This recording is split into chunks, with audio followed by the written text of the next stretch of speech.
नमस्कार मित्रों, आज चिंतन में जीवन संघर्ष का दूसरा नाम है। इस संसार की एक बात अनोखी है कि इस संसार में क्षमताएं सभी के पास समान हैं और क्षमता के अनुरूप कार्य का स्तर अधिक बढ़कर है। इसी कारण हर स्तर व हर उम्र के व्यक्ति संघर्ष करता रहता है, चाहे वह छोटा बच्चा हो या बड़ा, चाहे छोटे पद पर हो या बड़े पद पर। संघर्ष हर स्तर पर है। जो संघर्ष छोटा बच्चा अपनी अबोध अवस्था में करता है, वही संघर्ष बड़ा व्यक्ति अपने स्तर पर करता है। संघर्ष कहीं भी कम नहीं है। इस संसार का यह सत्य है कि परमात्मा ने किसी भी व्यक्ति को ऐसे कार्य नहीं सौंपे हैं जो उसकी क्षमता के स्तर से कम हो। हर व्यक्ति के पास करने के लिए वही कार्य हैं जो उसकी क्षमता से बढ़कर हैं, और इसीलिए इस संसार का एक दूसरा नाम संघर्ष भी है। इसी कारण छोटा बच्चा अपनी अबोध स्थिति में सीखने के लिए जो संघर्ष करता है, वही बड़ा होने पर भी संघर्ष करने के लिए बद्ध होता है। वह स्वेच्छा से संघर्ष करना नहीं चाहता, लेकिन फिर भी प्रकृति उसे संघर्ष करने के लिए बाध्य करती है।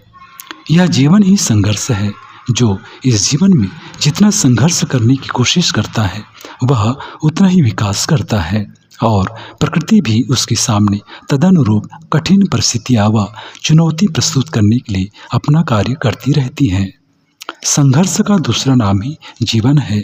जो इस जीवन में संघर्ष करने से भागता है, संघर्ष करना नहीं चाहता, उसका व्यक्तित्व व जीवन अविकसित ही रह जाता है।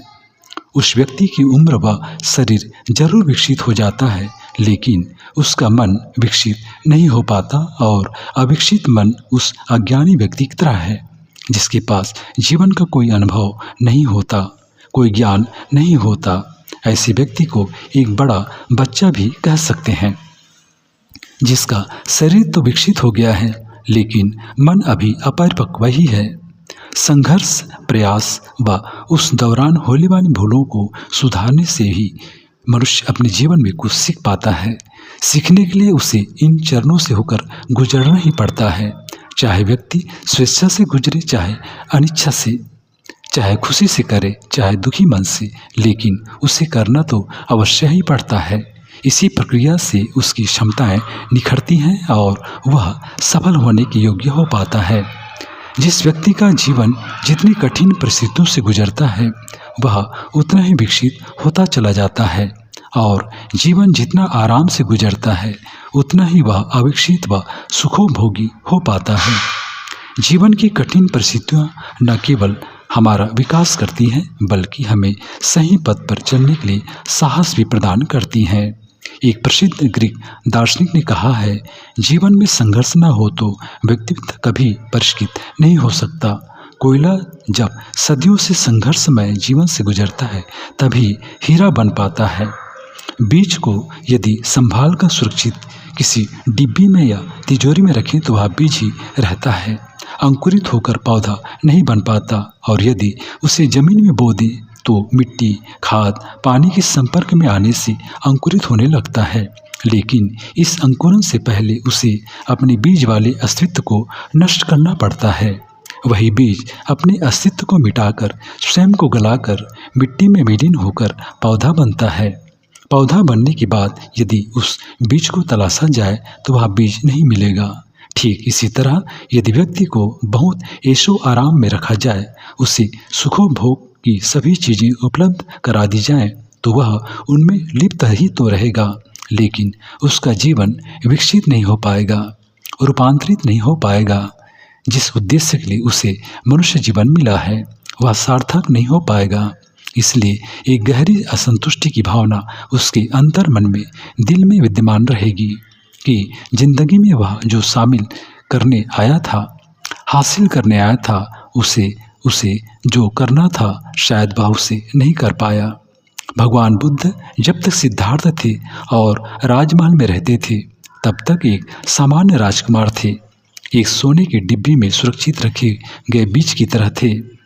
उन्हें सारी सुविधाएं, सारे सुखोभोग राजमहल के अंदर ही उपलब्ध करा दिए गए थे, लेकिन उनके मन में एक गहरी असंतुष्टि की भावना थी कि बाहर की दुनिया में क्या है, क्या राज्य के जैसा सुखोपभोग पूरी दुनिया में है? वे जीवन के अनुभव से अपरिचित थे, दुनिया से अपरिचित थे, स्वयं से अपरिचित थे। एक बार जब उन्होंने दुनिया देखी और वे दुनिया के दुखों से परिचित हुए, तब उन्होंने जाना कि इस दुनिया में तो दुख ही दुख हैं। शरीर के बीमार पड़ने का दुख, शरीर के बूढ़े होने का दुख, शरीर की मृत्यु का दुख, जो कि शाश्वत है, ऐसा होना ही है। ऐसा इस संसार में कोई भी नहीं है जिसे रोग ना हो, जिसका शरीर बूढ़ा ना हो, जिसकी मृत्यु ना हो।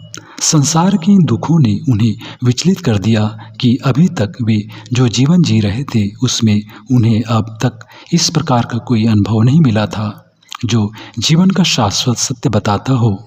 लेकिन उनके मन में उठने वाली इस बेचैनी ने, उथल पुथल ने और उनकी अंतःचेतना ने उन्हें विवश कर दिया कि वे राज्य को छोड़कर कहीं अन्यत्र चले जाएं, जहां वे इस सांसारिक दुख कष्ट से मुक्ति को पाए ढूंढ सके।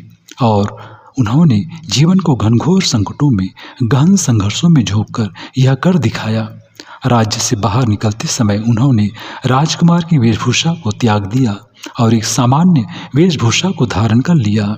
उन्होंने अपने राज्य से अपने लिए कुछ भी नहीं लिया और एक आत्मवेत्ता पुरुष की तरह सब कुछ त्याग कर जीवन पथ पर निकल पड़े। साधना के पथ पर आगे बढ़ते हुए एक दिन उन्हें दुख से निवृत्त का मार्ग मिल गया। उनकी अंतःचेतना प्रकाशित हो गई और वे राजकुमार के पद से भगवान के पद पर आरूढ़ हो गए और तदोपरांत भगवान बुद्ध कहलाए। भगवान बुद्ध बन जाने पर उन्होंने कई लोगों का उद्धार किया, लाखों करोड़ों व्यक्तियों को बुद्धत्व का ज्ञान प्रदान किया और उनके जीवन का पथ प्रशस्त किया। उन बौद्ध भिक्षुकों ने अन्य देशों में जाकर उनकी शिक्षाओं का प्रचार प्रसार किया। इस तरह अज्ञानता के अंधकार से मानव जीवन को ज्ञान का प्रकाश मिला और उनका जीवन एक बीज से अंकुरित होकर पौधा बना, फिर पेड़ बन गया, जिसकी छाँव में कई लोगों ने शीतलता का एहसास किया। मित्रों, भगवान बुद्ध का जीवन अनेकों को अनेक माध्यमों से प्रेरणा देता है, पर उनके जीवन का एक महत्वपूर्ण शिक्षा यह है कि जीवन संघर्ष का दूसरा नाम है। जो संघर्ष कर पाने में सक्षम होते हैं वही जीवन का सदुपयोग कर पाते हैं।